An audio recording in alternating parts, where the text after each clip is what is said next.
And everybody, welcome to the Friday, May 17th edition of the Arkansas Diamond Report. I got Dudley here live at Torchy's, myself live here at Torchy's. How you doing today? I'm doing good. I'm handling the indoor. You got the outdoor patio. So Yeah, man, I'm telling you what, it's springtime here in Arkansas, and it is the time to be out here in the patio soaking up some sun. Get some margaritas over here at Torchy's. Get some of that homemade queso. I'm going to tell you what, that's a perfect way to start off your Friday and the weekend. I'm telling you. sure is. I've always I'm going to work on I think my fifth different in 5 weeks taco today. So I'm going to figure that out here in a little bit. But I'm really enjoying the food up here each Fridays and other times when we come.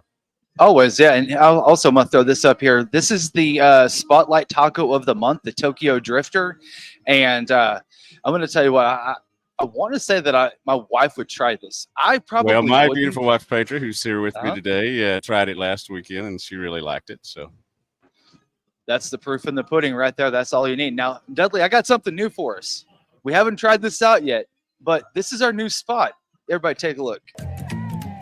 Hey, it's Dudley and Jason from Hogville.net's Arkansas Diamond Report. If you're looking for some great tacos and a place to call the hogs, Torchy's is the place.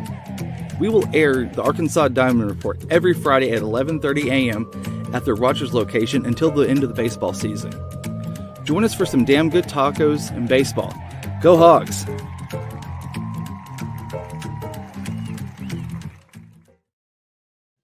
All right, that is it right there. That is the commercial that will be playing every Friday whenever we come here to Torchy's at the beginning, at the end of the show. Walking in here, a great deal. Walking in a run with the bases loaded, not so much. Tough game last night. It is. You know, Arkansas had over 20 walks last weekend. And through 10 innings last night, they had zero. And the three walks that they give up, one was an intentional pass with 2 balls, which I still kind of question a little bit personally myself. But, you know, those walks ended up killing you at the end of the game. Yeah, I don't know that it was a great strike zone, but it was a consistent one. And, obviously Will McIntyre, who's been so clutch for Arkansas so many times over the past couple of years for sure, just wasn't able to get it in the zone that the umpire had, on a 3-1 pitch. And go back to the double that Gabe Gackle gave up. That was, that was a big hit for Texas A&M, who had, obviously struggled against Hagen Smith, just like Arkansas had struggled against Ryan Prager, although Arkansas, I think, ended up having 9 hits, Texas A&M 5.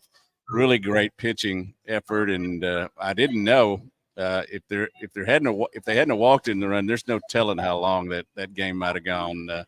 It certainly looked like it was headed to the 12th. Arkansas missed its chances first and third in the top of the 11th. Obviously, one out. You had 2 good hitters coming up, and Texas A&M met the challenge. And they were robbed there in left field at the wall too to end the inning. And that I feel like that was more of a momentum shift for Texas A&M, because at that point I feel like they kind of were playing on their heels a little bit. And they once that ball was snagged, it looked like it might have went out, but it almost looked like it probably would have hit the top of the fence. And once he snagged it, I kind of felt like that was it, because Gackle had pitched well. Stone Hewlett had came in for him at the very end of the 10th to punch the last runner out, and then when Faraday came in, it felt like he got the first strikeout against Chestnut, and then after that, I love the last name, Lavalette, Jace Lavalette, that single, and it felt like it just kind of set everything up from there. Yeah, absolutely. He's a really good player. Obviously, their top 3, I think, have more home runs than any other top 3 in the conference, and certainly that was not the people you wanted to be getting into there at the top of the inning. But again, Arkansas had its chances. Ty Wilmsmeyer certainly he's been under the Mendoza line most of the year, but got on base 3 times last night. Yeah, and put himself in positions. To get there. Also, Arkansas, the opposing pitchers this year have thrown a lot of wild pitches and had some pass balls. You would have killed for one right there last night, but bunch of great execution by defense and pitching last night. Not so much by the two offenses. One, Texas A&M, that's power driven. Arkansas usually takes advantage of their situations, but certainly didn't do that last night with runners in scoring position. RISP was RIP last night. It was. It really was. Last night, Hagen Smith, Ryan Prager put on a show, and it seemed like it was okay, well, you can do this. Well, I can do this one better almost. And then it felt like they were kind of back and forth for the first 6-7 innings. And the rain really wasn't a factor. I thought that it might be a factor. And it was the factor on that, the first hit that Hagen gave up where he slipped on the ground. It could have been a play where he was able to pick it up pretty quick, but he slipped, and that was it. But it felt like the grounds crew at Bogle Park did a great job getting that field ready, because there was a torrential downpour leading up to the game. Yeah, and I think both teams were happy that they got to play. You didn't want to double up in one of these other days. They could play Sunday if they needed to. This weekend under the new rules, but when you start on Thursday, because no one has a competitive disadvantage if you have a game next Thursday to start the series, because this is the regular season finale. I do think that the easy narrative is to jump on the Arkansas offense, and certainly a lot of runners in scoring position. But we have to give Ryan Prager a lot of credit. As good as Hagen Smith's been, and he's been the best in the country, Ryan Prager has been number 2, the second best pitcher in the league, and Texas A&M has the second best ERA, which I don't think a lot of people knew going in, because you just hear so much about their offense. It was a huge win for them. There was listening to the post game press conference of after the game last night, and Texas A&M's announcers and Ryan Prager, and they were all just thrilled they were able to take down Hagen Smith, because you could know they went in there knowing they would be competitive, but nobody goes in thinking they're going to win the night Hagen Smith pitches. And this is the first time in 13 times it had happened this year. Yeah, that's the perfect point that I was about to bring up as well, is that whenever Hagen Smith starts, Hogs win. And that just wasn't the case last night. Yeah, I think there are a lot of people online who call it Hagen Smith's shove day, and that's what usually happened. And he did it again last night. It was arguably going against one of the best, if not the best, offense he's faced all year. Oregon State, down in Arlington, you can talk about them as well. When he had 17 strikeouts, he did a great job in controlling the Texas A&M offense. Just couldn't get those few runs that he usually gets when he's pitching. Arkansas never blows it up for him, never has a 10-0 game, but he always wins because he doesn't give many, if any, and they sit there and are able to scratch out a few. Yep. Yeah. So I want to bring it back up, because I really feel like this should be a point for Razorback fans to have some positivity coming out of last night. I'm going to go into a little bit more of that here in just a minute, but the Razorback pitching staff gave up 0 walks through 10 innings last night, 3 walks in the 11th. That's one of them an intentional. And one of them intentional. So you had actually 2 true walks that was given up by the Razorback staff. You could look back last week against Mississippi State in the first game, they gave up 10. So the staff is capable of minimizing the walks. It's now you got to produce at the plate. Yeah, and there was a lot of criticism, or whether it be constructive or not, of whether Dave Van Horn should have bunt in a couple of situations there last night. It worked out that there was a couple of swinging bunts on the infield, even if they were not scheduled and all that. But that's certainly, when you lose, everything's open for criticism, and I think that's a valid question, as is the hitting, and as is I agreed with the decision to go to Will McIntyre. He's your vet. You got trust in him.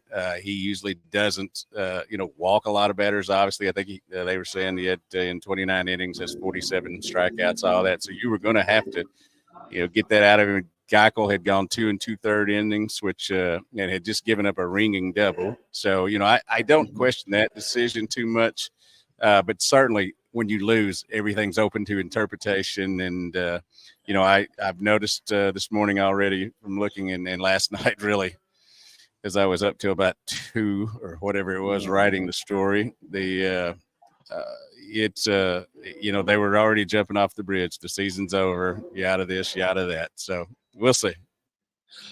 I want to, and this kind of cartwheels right into the point I was about to my next point I was going to make was, the cameras pointed over to the A&M players. They were high-fiving and stuff after the game.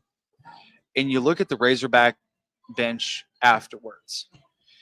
There was no deflation on that bench. There was no letdown. There was no feeling sorry for yourself. It looked like a bunch of pissed off dudes. And it wouldn't surprise me if they come out today and they try to tear the doors down at Bluebell Park. Yeah, that's it's going to be an interesting dynamic today. So many teams, and we'll talk about softball in a little bit. I think Arkansas softball team is sitting with a chip on his shoulder. Still going to have to, swing the bats and get good pitching at the regional this weekend. But I do think that you can see as you said, both an intenseness and I think you'll see an urgency tonight. The Texas A&M still has to sweep to win the SEC Western Division crown. The overall crown is about gone with Kentucky winning last night. You're going to have some different things work out there. Kentucky would have to lose twice. Tennessee would have to sweep. Arkansas would have to win the last 2 to put everything into a 3-way tie. And then, it goes to tiebreakers and stuff. You would love to win the overall crown, but right now your number one thing right now is to take care of tonight's game. Obviously, Gage Wood getting a start. I know that probably Razorback fans are both interested in that and hope that he comes out and, can at least give them 4 or 5 innings. And let's be honest, that hasn't been getting done by Brady Tigert and Mason Molina these last few weeks. As good as they pitched earlier in the year, a couple of, these last few outings for them, I think it's a combined 10 or 11 innings, and they've just walked people left and right. You cannot do that and get away with it tonight as you did, for the most part last night. Yeah, you can't. And I also think that the lineup understands that they want to give Gage Wood as much support as they can at the plate for him to be successful tonight. I'm not saying that they haven't done that for Brady Tigert and Mason Molina. Both of those pitchers have been getting runs. The only problem is that they've been giving up just almost as many as the offense has been getting. But you've got a guy coming in, and if I'm not mistaken, this is his first SEC start. It's on the road against A&M. And, I thought that it might be better for him to start last week at home. But Coach Van Horn wants to get him out there this weekend. And, do we see Brady Tigert? Do we see Mason Molina come in if he gets a quick hook at 3? I don't know yet. I think that's something that's in the cards. I know that him and Matt Van Horn and Matt Hobbs have also talked about at length of exactly how they want to play this. Because let's face it, last night you used 5 pitchers, and A&M used 2. So you want to make sure that the back end of that bullpen is still going to have a little bit of rest going into tomorrow as well. But I still think that you see both of those pitchers possibly this weekend. Yeah, Gage Wood certainly, and being an old guy from Newport, it's tough for me to say positive things about people from Batesville. But when you're being objective about things, he has been a godsend to them the past couple of years, whether it be in a closer role, middle relief. Now he's getting his chance to start. He certainly has developed enough pitches to be able to do that. I agree with you. It probably would have been better for him to start last week as well. Certainly when you look back on things and how it went. But I will say that he did get some baptism by fire at Kentucky. Came in and pitched 4 1/3 innings. Did a really good job there, really until the final inning. So he's I think he has the mentality to go out there and get it done, whether it's home or on the road. But it's going to be vital tonight. Also, got to give some love to Parker Cole, who really has had an up and down season. Oh yeah, he's had a couple of these last few times. He's had some high leverage situations and been very successful in it. Yeah, him and Stone Hewlett both have. Really quick here, Michael Kepsky. It says runners on the corners with one out, couldn't get it done. Why is the hitting coach so mediocre? I wouldn't say he's mediocre. You have to look at it. Last night was a pitcher's duel more than anything else, and I understand that folks are getting down on the offense, but whenever you have a team that is down 6-0 last Sunday against Mississippi State and ends up winning it, I mean, you can't really sit there and say that the offense isn't producing. They're producing. It's just that these, Mason Molina, Brady Tigert are giving up a lot of runs too, and I think that's why Dave Van Horn wanted to shake it up. Yeah, I would say that right now the fan narrative is that Matt Hobbs is a genius because of the pitching, and Nate Thompson needs to go because of the hitting. That seems to be what you hear most of. Everybody forgets this is the same hitting coach who in previous years has had them doing a lot of successful things offensively. Let's just be honest about things. This is not a great offensive lineup.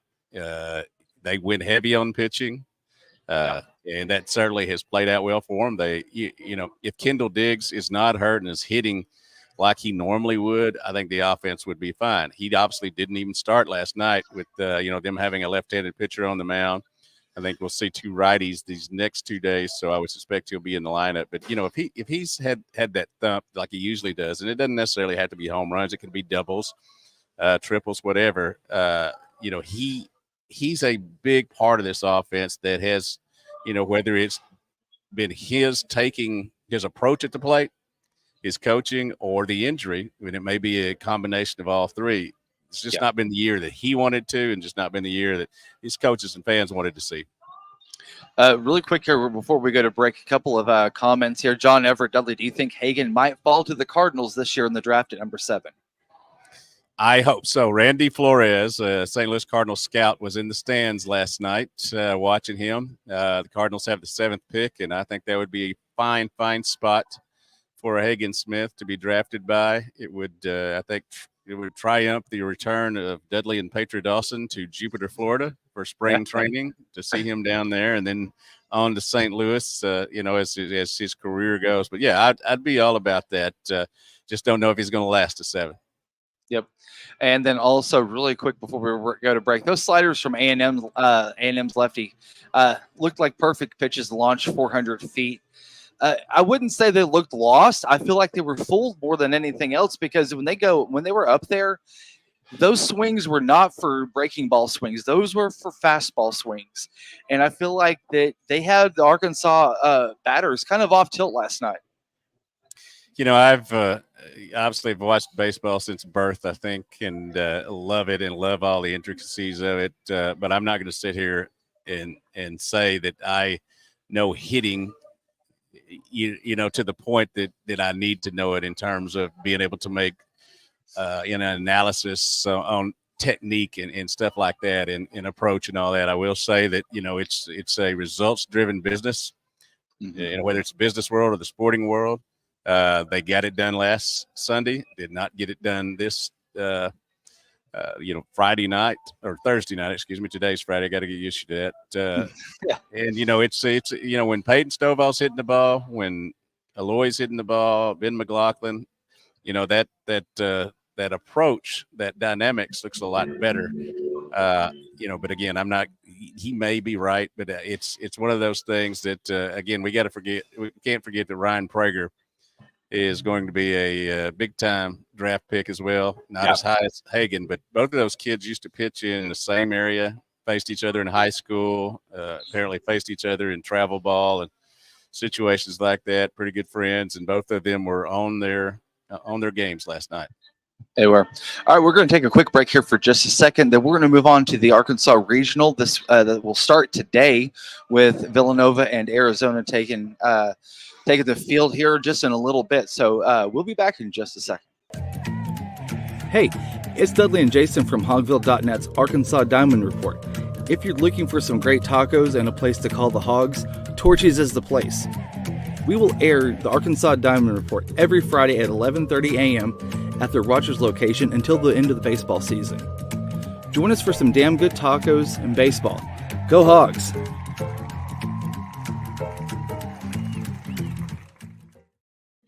All right, everybody, and we're back. So let's talk a little bit about this Fayetteville Regional. You've got the Razorbacks, 36 and 16, hosting. They're the 12 seed here this year, and they are paired with the Oklahoma State Regional. So the winner of this will head over to Stillwater if Oklahoma State does run the table over there in at Cowboy Stadium. So you've got Arizona, Villanova. They are first up, Dudley. We were out there yesterday. And it was rainy, but the ladies were out there and they were definitely battling through some of the rain. Um, I really think this is going to be a good matchup, and I know that Villanova is the 3 seed, but they've got a starting pitcher that might be able to take Arizona and kind of flip this regional on its head a little bit. Yeah, and it certainly would if that happens. Arizona is a known softball power, has been for a long time, has been to College World Series numerous times. Did not make the tournament last year as they were rebuilding back this year. They're in a one of the better conferences in America as well in terms of softball, and just powers that powers to be out there. It's going to be a really good game. Starts at 5. As you said, you get a chance to look at those teams. I went out and watched SEMO in Arkansas. In their practice, they're certainly familiar with each other. I think maybe a lot of people have forget that it took some heavy lifting near the end of the ball game for Arkansas to win that second game. They certainly with SEMO the first game 5-0, and that was pretty much what you expected. SEMO has, over the course of the last, I think it's 7 years, has knocked off 11 Power 5 schools, Arkansas being one back in 2019. So certainly They have a program and a coach that has been very successful over the years. They won their conference tournament, finished second in the regular season in the Ohio Valley. It's one of those things, and you talked about the pitching for Villanova. Whoever comes out and pitches well, is going to get a big lift up. Both teams have some offense. Obviously, Arkansas is, playing at home, and they'll have the crowd behind them, but you better come ready to play. Yeah, you're really going to have to, because, there's some parallels also between Villanova, Arizona, at Arkansas too. So you had Villanova at the 2020 regional. They were here.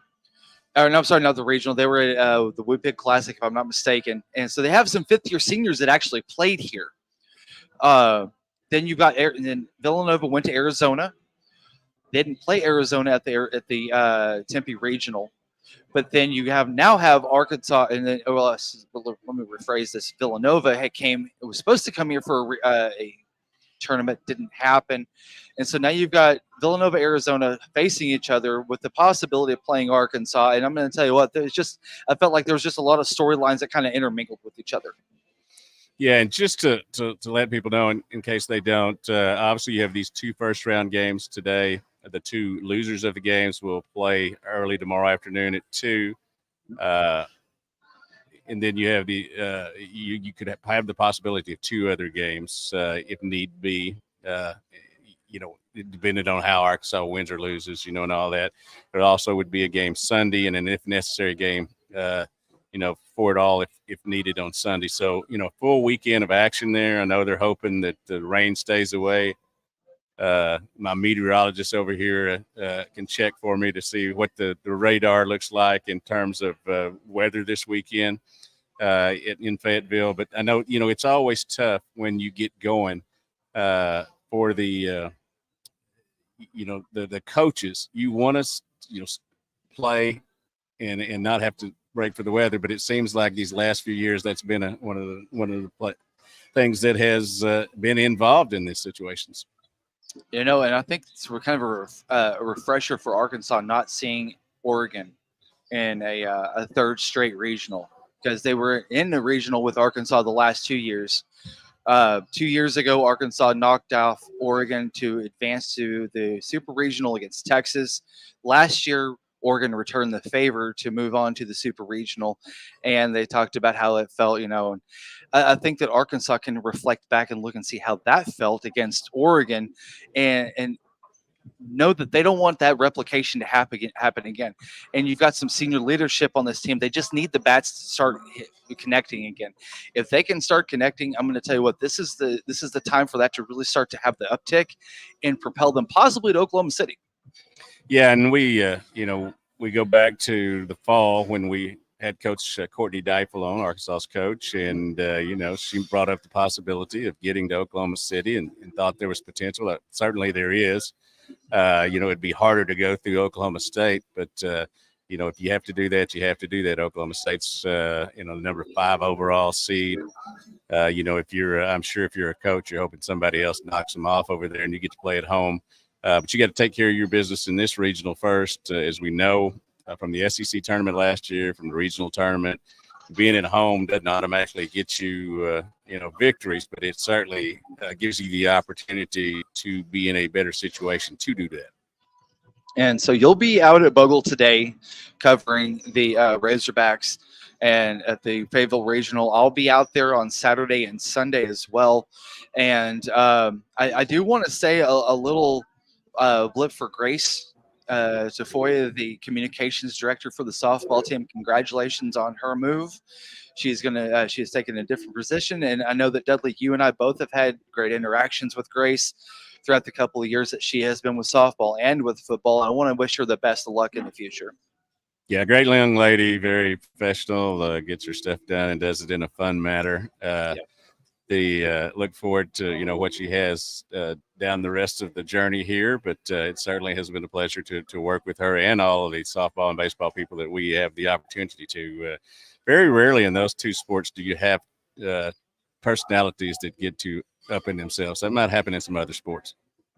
Yeah. So just to wrap this up real quick for today, what does Arkansas need to do other than get more bodies on the bags? What does Arkansas need to do at the plate to be successful at A&M this evening? Got to put the ball in play.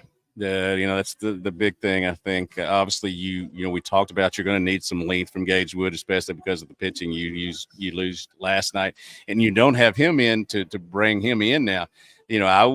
Brady Tiger, it's my understanding, is not going to pitch this weekend, but Mason Molina could come in a relief role. Hasn't done that since his freshman year back at Texas Tech. But pitching's pitching. You get out there, and the overall thing is to throw strikes. And certainly they did a really good job up until the 10th inning last night in that terms that happened. But you can't let A&M get going. You can't let their offense get going. You got to keep those top 3 hitters off base, and you've got to attack the baseballs. I thought last night they waited on pitches, too often and need to go after it. Certainly Peyton Holt in the leadoff position doesn't have that. Doesn't have that mentality. He goes right after the first pitch if it's something. You got to get in. I've professed my respect and love for Peyton Stovall as a baseball player, but he's got to get some big hits tonight. Yeah. That middle of the order, is where Arkansas has to get their hits. If you're going to play some other guys for defensive reasons, and I suspect that we'll see Kendall Diggs back in the lineup tonight. They gave Jason Jones a chance. I kept thinking he might run into one last night, but it didn't happen. So I'm looking forward to seeing the lineup when it comes out and seeing what Coach Van Horn, who's won a lot of games, does to see what he can do to get one of these 2 wins down here. Even if you don't win 2 or 3, you need to get one, clinch that title, establish yourself still as a number 8 top seed in all indications. And projections, that's where Arkansas still is right now. So I think they're in good shape. I think so too. I really do. Well, Dudley, have fun this afternoon out of Bogle, and we'll do this again next Friday.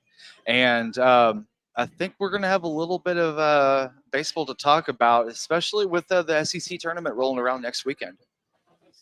Yeah, and it's we may leave next Friday from here and drive straight to the ballpark, because games will be happening next Friday. Excellent. Well, Dudley, for myself, Jason, and actually, no, I'm a week ahead of myself. Next week's the SEC tournament. That's right. Yes. Yeah. So it'll be 2 weeks when we do that. 2 weeks. So, everybody, Be sure to stop at any of the two Torchy's locations here in Rogers or on MLK in Fayetteville. Can't get into the game? Head over to Torchy's over there in Fayetteville or here in Rogers for some damn good tacos and also some baseball. You got the sports bar, you got margaritas, you got queso and chips. I'm telling you, this is the perfect place to unwind, come and get some food. And by the way, go call some hogs, y'all. For Dudley and Jason, take care. Go Hogs. Hey, it's Dudley and Jason from Hogville.net's Arkansas Diamond Report. If you're looking for some great tacos and a place to call the hogs, Torchy's is the place. We will air the Arkansas Diamond Report every Friday at 11:30 a.m. at the Rogers location until the end of the baseball season. Join us for some damn good tacos and baseball. Go Hogs!